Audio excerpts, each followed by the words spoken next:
माँ मैं बहुत थक गई हूँ घर संभालते संभालते। यहाँ मेरी थकान किसी को नजर नहीं आती। कुछ दिन आराम करना चाहती हूँ। सोच रही हूँ कुछ दिनों के लिए अपने मायके आ जाऊं। आते हुए अपने बच्चों को भी साथ ले आऊंगी, वे वहीं से स्कूल चले जाएंगे।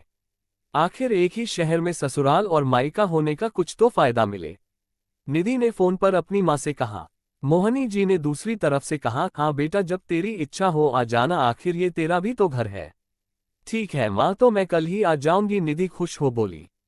हाँ बेटा कल आ जाओ, मैं तुम्हारा इंतजार करूंगी। अभी मैं फोन रखती हूँ, मुझे मंदिर भी जाना है। मोहानी जी ने फोन रख दिया और सीधे किचन में गई। किचन में खाना बना रही बहू से बोली, अरे सविता सुनो, कल तुम्हारी ननंद आ रही है। आज बाजार जाकर फल सब्जी और मिठाइयाँ लेकर आना।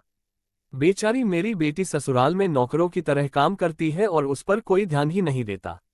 यहाँ आएगी, कुछ दिन रहेगी तो उसका मन और तबीयत अच्छे रहेंगे। सास के मुंह से ऐसी बातें सुनकर सविता का चेहरा उतर गया। वह मन ही मन सोचने लगी, काश आपको मेरी थकावट भी नजर आती। मैं भी दिन रात झाड़ू पोछा, बर्तन, खाना बनाना, मार्केट जाना और हर वह काम करती हूँ जिससे हमारे परिवार वालों को कोई दिक्कत ना हो। काश आप मुझ पर भी ध्यान दे पाती। आपकी बेटी तो जब मन में आता है तब यहाँ आ जाती है, लेकिन मैं साल में एक बार ही अपनी माँ के पास जाती हूँ, तब भी आपको प्रॉब्लम होती है।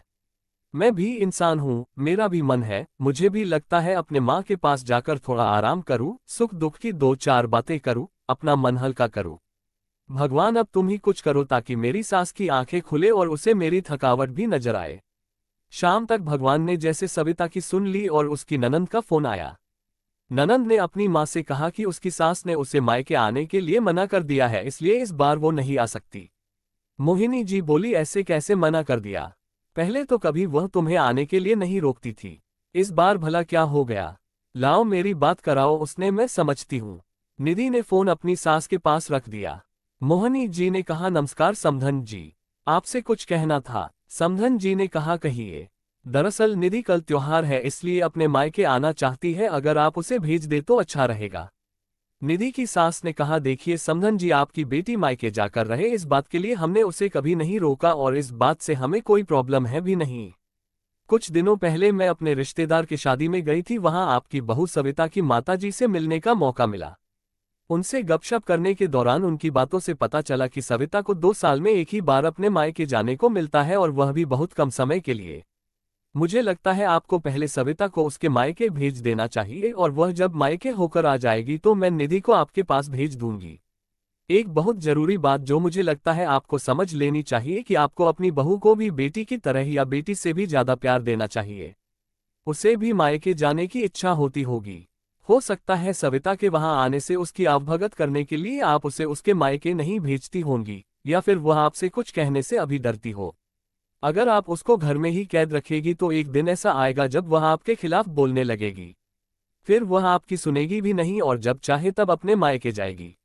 ऐसी परिस्थिति आए, इससे अच्छा है कि आप ही कुछ बदलाव अमल में ले आए जिससे आपका रिश्ता और रिश्ते की मिठास खराब ना हो। मोहनी को अपने समधन के हर एक शब्द में सच्चाई नजर आए। उन्हें महसूस हुआ कि उन्होंने अपनी बेटी के प्यार में अंधे होकर कभी भी अपनी बहू के मन का विचार नहीं किया। उन्होंने हमेशा ही अपनी बेटी को अपने बहू से ऊपर रखा। दूसरी तरफ निधि भी अपनी भाभी के बारे में हो रही इस बातचीत को सुन रही थी। उसने भी रियलाइज किया कि वह कभी भी अपनी भाभी के साथ ठीक से बात नहीं करती और जब जब वह अपने मायके जाती है तो भाभी थोड़ी उदास रहती है। मोहानी जी ने अपनी बहू को बुलाया और उसे कहा कि सविता कुछ दिनों के लिए निधि नहीं आने वाली है, इसलिए पहले तुम अपने मायके होकर आओ। ये सुनते ही सविता का चेहरा खिल गया, क्योंकि यह पहली बार था जब उसकी सास ने सामने से उसे अपने मायके जाने के लिए कहा था। अगले दिन सविता अपने मायके गई और इस बार 1-2 दिन नहीं, पूरे हफ्ते भर रहकर आए, अपने माँ बाप से, अपने रिश्तेदारों से मिलकर आए और जब वह लौटकर आए तो उसका चेहरा खिला हुआ था, उसकी आंखें चमक रही थी। सविता के आने के बाद निधि भी अपने मायके आए और इस बार वो खुद सामने से अपनी भाभी से खुशी खुशी मिली और अच्छे से बात की। निधि ने अपनी माँ से बात करके उन्हें भी अच्छे से समझने में मदद की कि वह कहीं ना कहीं सविता के साथ गलत व्यवहार कर रहे थे। दूसरी तरफ सविता अपने ससुराल वालों के बदले रवैया से बहुत खुश थी। अब वह खुशी खुशी सबका ध्यान रखती और हर काम प्यार से करती। वह ध्यान रखती कि कोई भी ऐसी बात या काम ना करे जिससे घर में तनाव का माहौल पैदा। मोहनी जी अपनी बहू को खुद ही समय समय पर मायके भेज दिया करती। एक छोटे से बदलाव ने सास बहू और भाभी ननंद के बीच की कड़वाहट को दूर कर दिया और रिश्तों को और भी ज्यादा मीठा और मजबूत कर दिया।